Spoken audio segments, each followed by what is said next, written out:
Go ahead and call the meeting back to order. Our next item of business is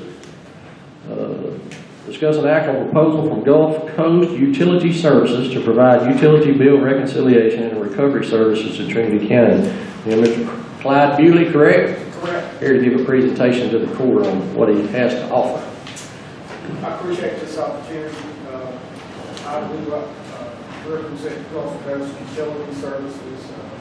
We provide a utility bill auditing service. What we do, quite simple, is we find where the electric, the telephone, the gas, or the water company has made mistakes in calculating the county's bills in the past. Generally, these are of regulatory nature. Package that I left y'all, page 3 goes over, lists some of the rules, codes, the laws that we use in our audit. And what we do is our goal is to have the bill charges taken off going forward, which gives you a lower, more accurate bill from now on. And also the state allows us to recover any overcharged money for a county for a minimum of 4 years back. So we work strictly on a contingency fee basis. Our contract in there in paragraph 2 talks about how we get paid. We split the refund. You get half, we get half, and the county keeps all of the future savings. The audit process that we designed and we used very easy on the county. Generally, the auditor's office provides us with a copy of one bill for each account that you have with each service provider. And then we have a letter of agency we put on the county's letterhead. It's a letter from you to the utilities saying that they can work with us, and we get full bill history, and telephone and electric companies offer reports that help us break down some of the lump sums. When we find mistakes, also in paragraph 2 of the contract, it states that we are paid on customer-approved recommendations only. Here's what that means. When we find a mistake, we get in touch with generally the auditor or whoever our point of contact is, and we'll say, hey, for instance, we found a mistake on this electric bill or on this telephone bill. At that point in time, they either say, act on it, get us our money back, or else we have the prerogative to say, don't do it. You're going to want your money back. We designed the contract that way at the very beginning to keep control of the customer's hands at every step. The entire process takes, our contract runs for 12 months, but generally the entire process takes about 3 to 4 months to complete. We do all the audit work at our facilities. We're not up here disrupting payables day-to-day operations. I know the treasurer and the auditor appreciate that. I hope, but that's pretty much it. I noticed your presentation here. I think we talked about that before, that you've done this for Trinity County before in the past, and the city of Trinity as well. Judge, yeah, I hate to say it, but I can't remember exactly how much we got the county back. That was around 97 or 98. 1997, 1998, that is. But, I didn't know we got all that money. But we worked for 70% of county at the same time. They just voted to let us come back and have another work for a couple of weeks. So I hear right, you said y'all work off a 50-50 percentage of whatever y'all recoup? That's right. The letter of agency I alluded to also instructs the utility that if there's a refund involved, it's made payable to the account holder and mailed to the account holder. So we're real good, all the utilities are real good about keeping in touch with us and say, we've issued credit on this account for this amount.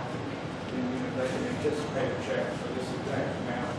So and we got to give y'all heads up that it's coming in. And whenever y'all get your money, that's when we invoice. Does your process, sir, include anything that relates to projecting or making recommendations on energy savings, energy efficiency, things we can do in the future? No, sir. No, we do not do that. This is Audit, primarily an audit service. This is a regulatory audit. The main thing, the main tool that we use is the Texas Public Utility Regulatory Act. And it's just as dry as the name sounds. It's the rules that the utilities have to go by whenever they're dealing with a customer. And the utilities are just like anybody else. You know, I worked for them for 22 years. They make mistakes every day, and it's usually in their face. Now, you're saying that the only way you get paid is if you catch the company overcharging us, you get 50%, we get 50%. That's exactly right. Okay, let's talk about your note longevity deal. Now, this is, No, this is separate. this is something, Mr. Chairman, this is from Harris County. Green papers. Okay, I'm looking at the wrong document. I was gonna have to ask you questions. Okay. My only concern is, Joe, do we have to, this is not something we have to contract, I mean, if this is a contract, is this something that we have to put out, give everybody a chance to do, or can we, because this is, Put it out to bid. sir? Put it out to bid. Are there other companies that do this? Not that we know of. They've The done it before. state of Texas requires, they have a state requirement that all state agencies and state universities have all 4 utilities on there every 4 years. That doesn't apply to counties. It is a good rule of thumb. We're the only company that I'm aware of, we've been doing this 21 years. We're the only company I'm aware of that has experience recovering money for all 4 utilities. And most counties, school districts, and hospitals, people consider this a professional services contract. That way they're going to put it out. Ms. Bonnie, are you familiar with this? You had a chance to look at it? I have not had a chance other than just this morning to be aware of it. I will say that in looking at the utility bills, there is room to look at what we're being charged. I will have to agree, I did find some errors myself because I used to work for electric utility. So I know the difference on what their rates are and when they start to change, but also in other areas like phone bills, water bills, things of this nature that just look out of line. We do the accounts payable, obviously, in our office. From what I've heard, it probably wouldn't hurt for them to do a review to see where we are. If they're the only ones that do that, you know, because I want to make sure that we're in compliance, that if they're Right. about the bids we do. But if that's something that we can have them look at and not only get us half of our money back from things that have not been done, that gives us also a groundwork to going forward to make sure that the utility bills that we're on track. Right. Because there are quite a few, there really are. And I've only noticed a couple, because I'm starting to watch them more closely myself, and did find some that I've had Dan call on, and there have been errors. Do we have any idea how much we spend on utilities in a month or a year? How much you spend? No, sir. Now, we need to run a better listing for all the utilities. I mean, this check register, it jumps around by check order, not by vendor.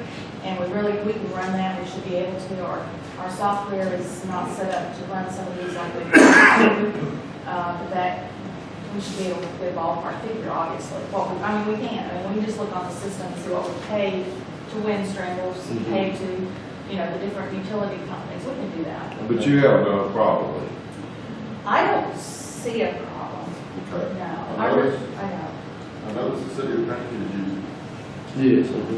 That too was very long ago, that was in the late 90s. Mr. Dawkins, do you concur with this? Absolutely. Okay. I think it's a good idea. Joe, you have any problem with us hiring them, or do you think we have to go out to bid?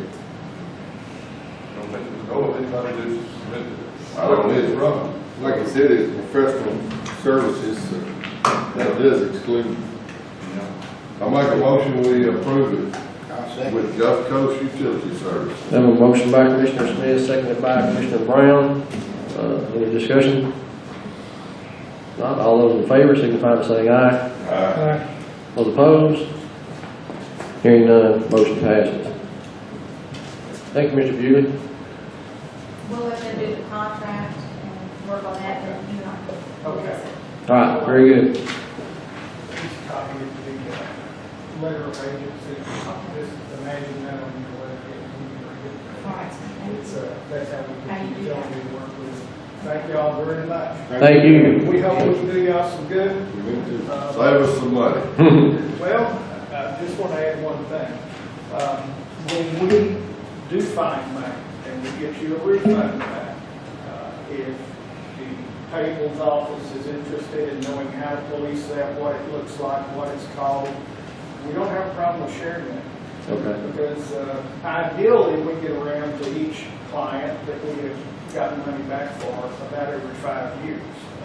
Obviously, it's taking us longer to get back up here this time. But, you know, the rules change, you're going to change service providers, you may even have personnel changes. So there are a lot of factors that go into whether we find money.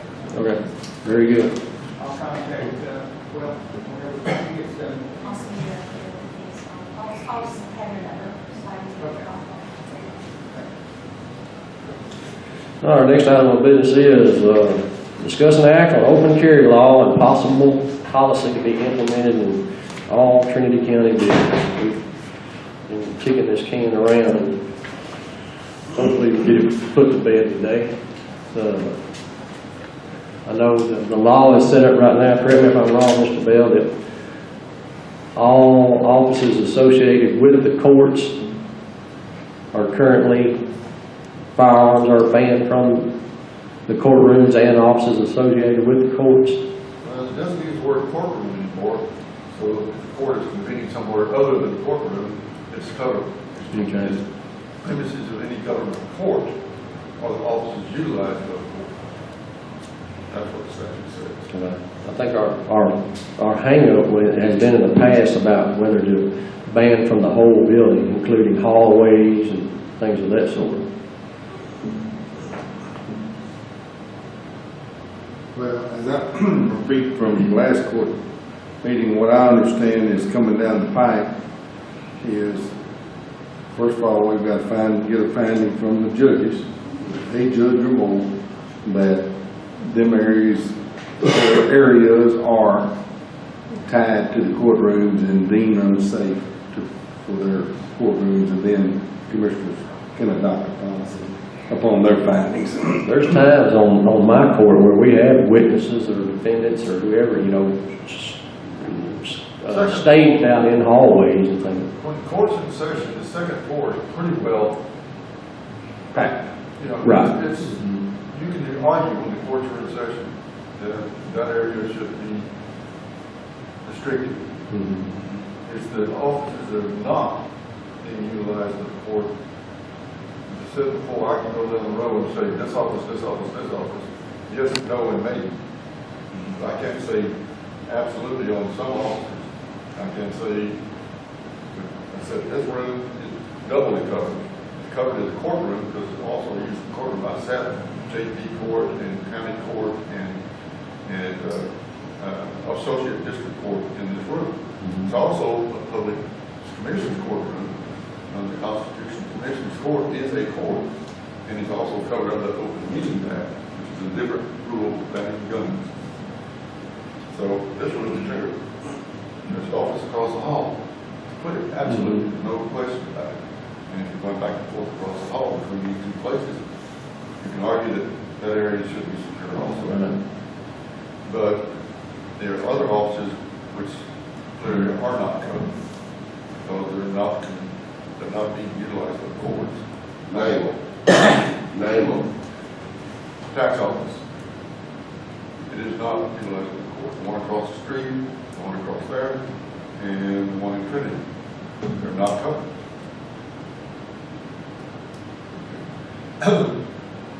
Maybe 10 offices, or mine and Denny's and the sheriff's office. There may be. The argument you use for the sheriff's office is the sheriff provides bailiff for the county court. But I don't know whether that bailiff works out of the jail or the sheriff's office. I don't know. Mr. Bell, isn't it also a fact that we have to consider not only where we're outlawing weapons, if you will, but whether or not these places are open carry or concealed carry, or are we outlawing all weapons in all these places? Just like you did, the law which we work on for us, say firearm, you will need a knife, club, or prohibited weapon. For those who ask, well, how do you carry a prohibited weapon? Prohibited is if you have a federal license for it, only for it, you can carry it, you can't carry it for it. You can't carry it in your offices.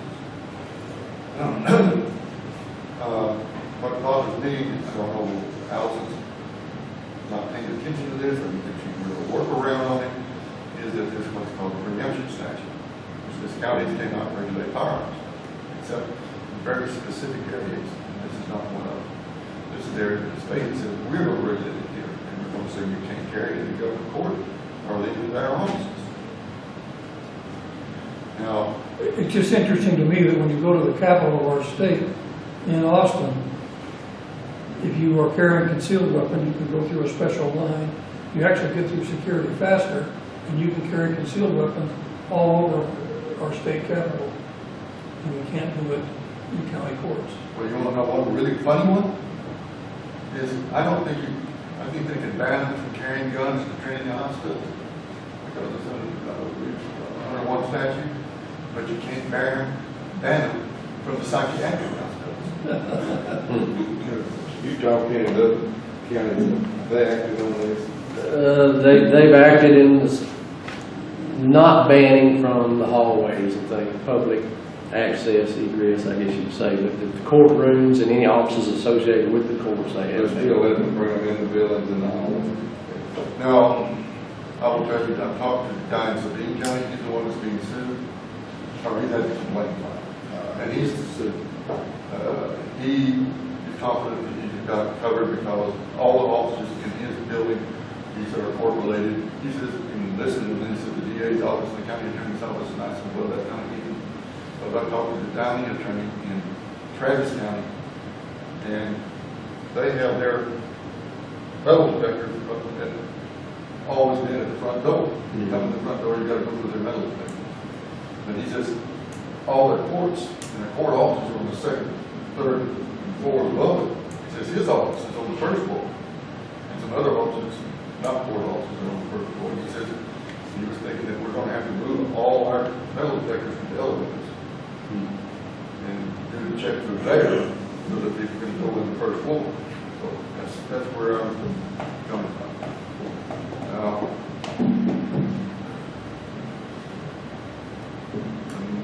I can't give you any clearer answer than AG did on some of these offices. And they were about as clear as mud in some of their parts of their. So is your recommendation to stay with the law that's currently in place? Yeah. The law right now says you can't carry Cannot. in the courts or their offices. Right. Regardless whether you got a concealed carry permit or not, unless you fit in certain specific categories, and, you know, well, peace officers and stuff like that. Yeah. So that's state law. Yeah, So we don't have to take action on state law. right. Correct.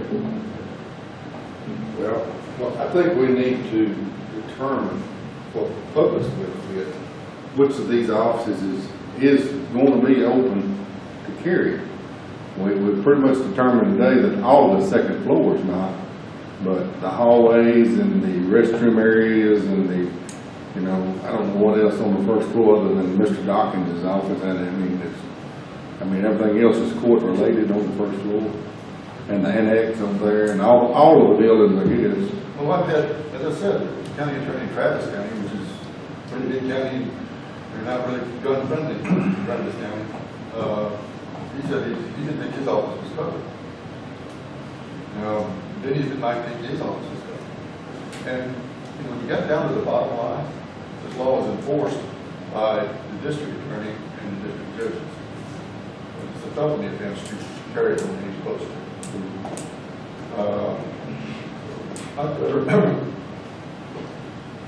If a district judge says it's okay to carry it in this area or in this office, then I'm going to say, okay, this is your law. I mean, this is the one you're in charge of.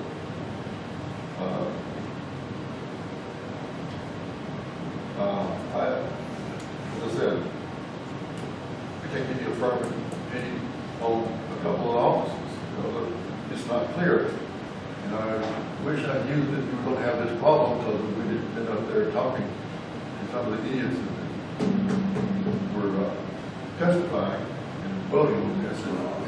Don't believe me, it was discussed. I know, but we could have said, well, just make it clear. Mhm. And it was discussed. That gives us to know about it. But Mr. Allison has not sent out a recommendation yet. I've got a quote from one of Mr. Allison's listserv responses to a commissioner who asked about that. He says, unless one or more of the judges, a district, county, or a JP, declare the entrances, the hallways, the bathrooms, etc., to be essential to the operation of the courts, and therefore a part of the premises of the court, there is no need for commissioner's court action. We just rely, we go back to the state law that was in effect, and has been in effect for some time. I don't think we've had a county judge, a district judge, or a JP say the bathrooms and the hallways in this room are essential or not essential. They haven't expressed an opinion on that, have they? No. No, I haven't talked to Clinton about it. I talked to Judge Jones, and she said she was going to send me what they did in Polk County, and just haven't done it yet. Still open for discussion. I think they've acted in Polk County. And No, I mean here. oh, yeah. Well, my personal feelings is that it shouldn't be in any county building. But there's a lot smarter people and a lot heavier people in Austin that made this decision. I will object to that. I don't think they're a lot smarter people. They think they are, let's put it that way, they think they are. And, I think we need to stay with state laws there. I do too, but I think we need to make it, at some point in time, we need to make a declaration of which areas that we're talking to is affected by the court system.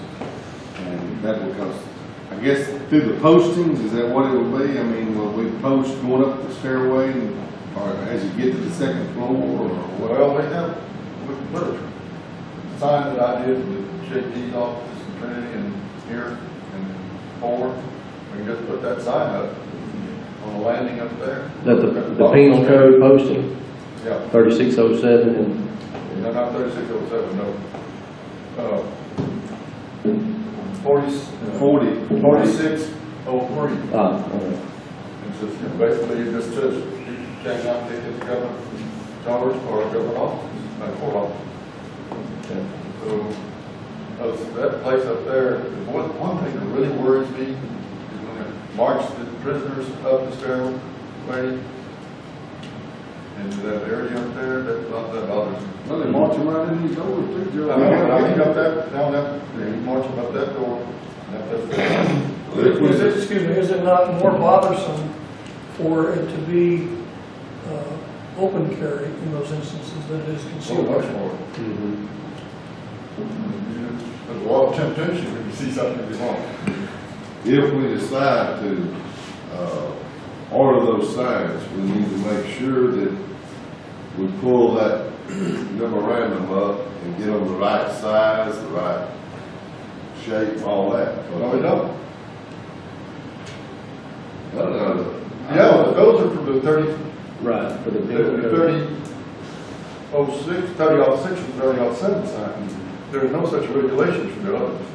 Oh, okay. When I took that handgun class, they said, I know, but those, if somebody writes about one and it ain't block letters and so high and so wide, that they're no good. I know, but that's for the 3006, that's for, that's not this law, that's a different law. What do you want to do? I made it pretty big. I'll make a recommendation that we go with the signage that you suggested, because you've already put in the JP's offices, distributing that in other county offices affiliated with the courts. Will that, That's fine. okay. Make that a form of motion. You gonna order the signs? I don't think you need to order a sign. I've got it where you just print it out over legal size paper. Okay. And if you can't read it there, you probably shouldn't be carrying a handgun. A lot of surprises, Judge. I'll second the motion. Print it out on legal size paper and laminate it and post accordingly. Yeah. Have a motion and a second to, put together signage for the penal code 4603, posted throughout the county courthouse and offices, for offices affiliated with the courts. Any discussion? A quick point of discussion, not to belabor this issue, but how do the commissioners feel about open carry or concealed carry in the county barns and other such buildings? Leave it alone. I don't have a problem. I don't have a problem with it, I want my people to come, if they want to come with shotguns, well, come on. We got bulletproof glass and our people. There's no more discussion. All those in favor, signify by saying aye. Those opposed? Hearing none, motion passes. Our next item of business is discuss an act on resolution regarding Trinity County Appraisal District Board of Directors nomination. And the reason this is, John Wayne Reynolds that was on the board, y'all all know, I think, he resigned the board position to take the interim superintendent's job at Trinity ISD. Not supposed to retire. He retired? Is that- Retired. Oh, did not stay retired. That's true, yeah. Not very long. So all we're doing is nominating. Right. Does anybody have any ideas or recommendations who would be a good nominee? I know that James Duke. I think that'd be a good. James Duke. When he was superintendent, We can write it in on our ballot, or we all gonna split up the vote, what we gonna do? it ain't a It vote. ain't voted. Right. We're just, All judge got We're to do just is picking. sign one and put that name. we're just picking a nominee, and then the nominees from all entities will be presented to the appraisal board, and the appraisal board has final decision on who's picked. So, but we had talked about that in the appraisal board meeting, that James Dew being a representative from that end of the county, or the Apple Springs, Centerville area, would be a good potential. I guess he's willing to do it. Jimmy, you making that in a form of a motion? I'll second it. All right, I have a motion by Jimmy Brown, or Commissioner Brown, seconded by Commissioner Smith, to nominate James Dew for the Board of Directors position. This is a nominee, or nomination from the Trinity County Commissioners Court. Like I said, it will be presented to the appraisal board for final approval. All those in favor, signify by saying aye. Those opposed? Judge, I don't know Mr. James Dew, and perhaps I should, but with that information, I abstain. Okay, that's a record show. Commissioner Chamberlain abstains from the vote, but it still passes with a majority.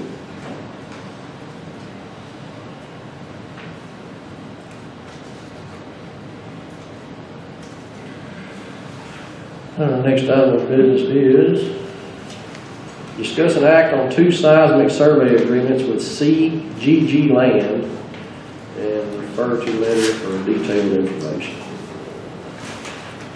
I got this in the mail and talked to this representative the other day.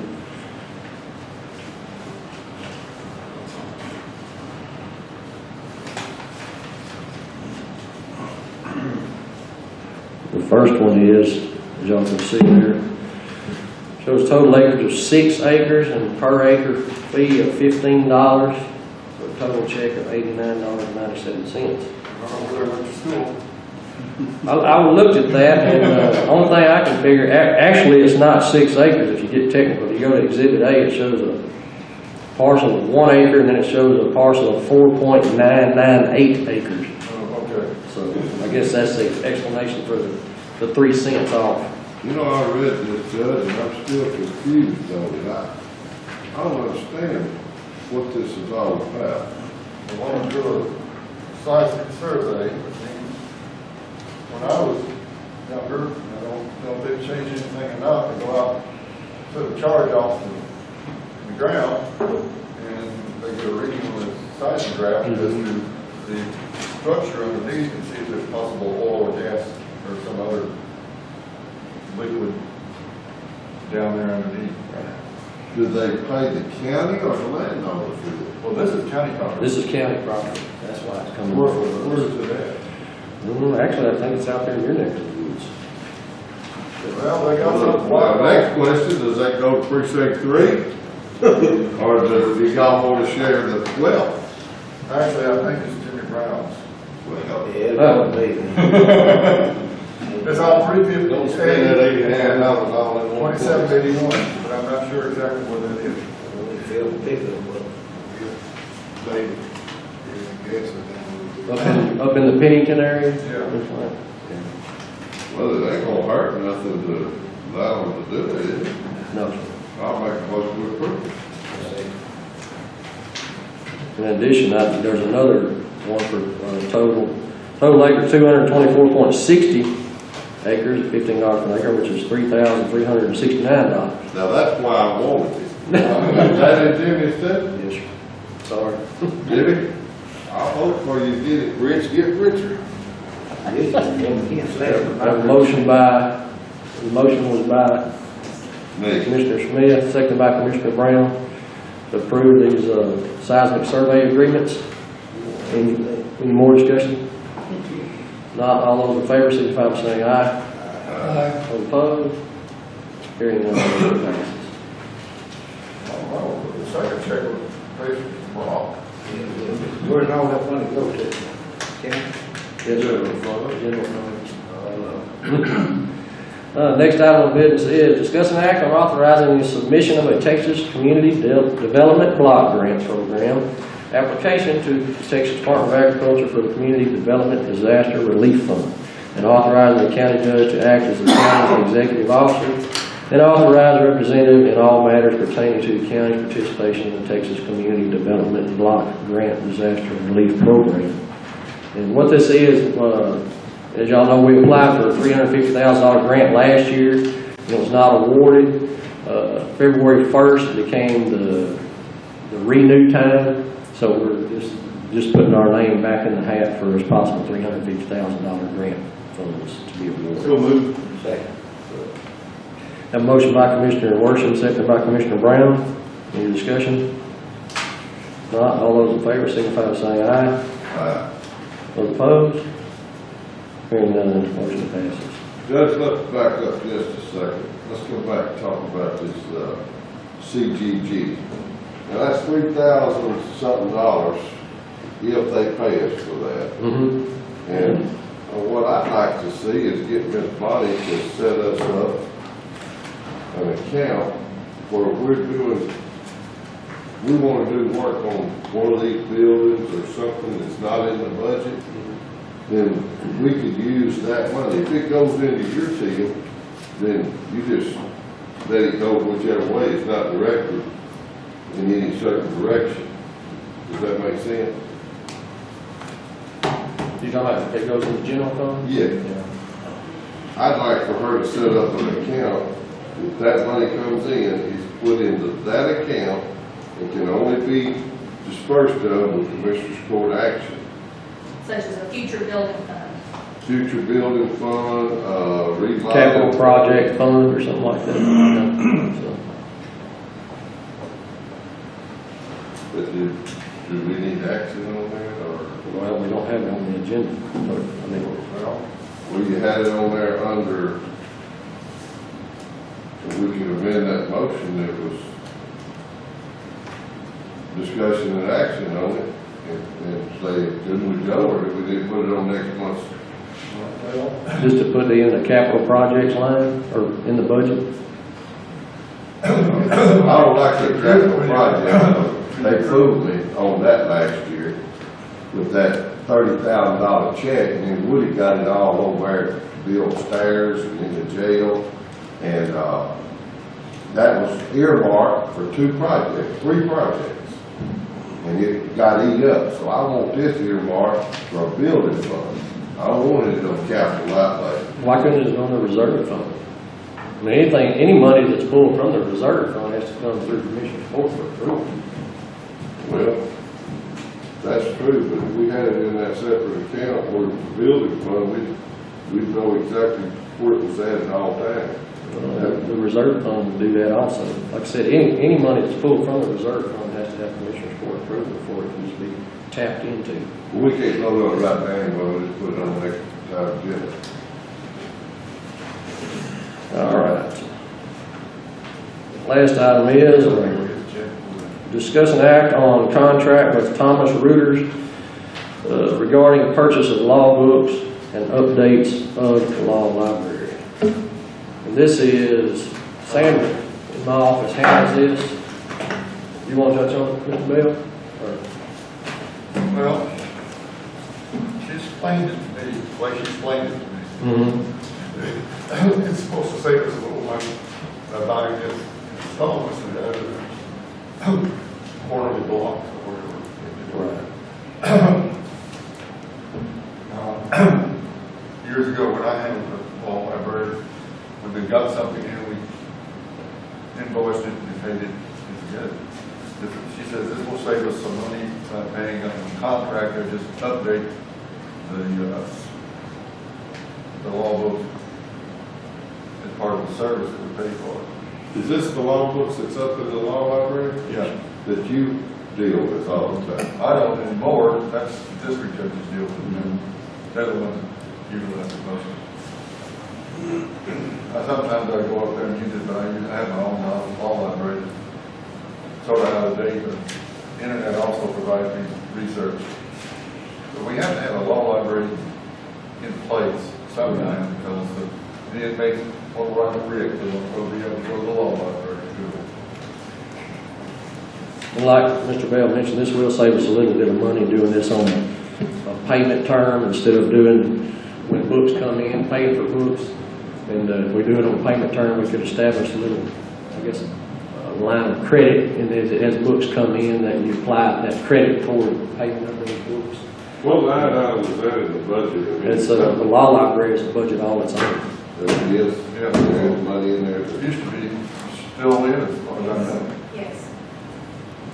Now, I will tell you my experience, and I have a set of books I bought, and year to year they send in supplements to update it. And I suddenly realized that if I bought the whole set completely all new every 3 years, I'd pay less than paying on the supplement for 2 years plus the books. This saves the county a little money, further. True.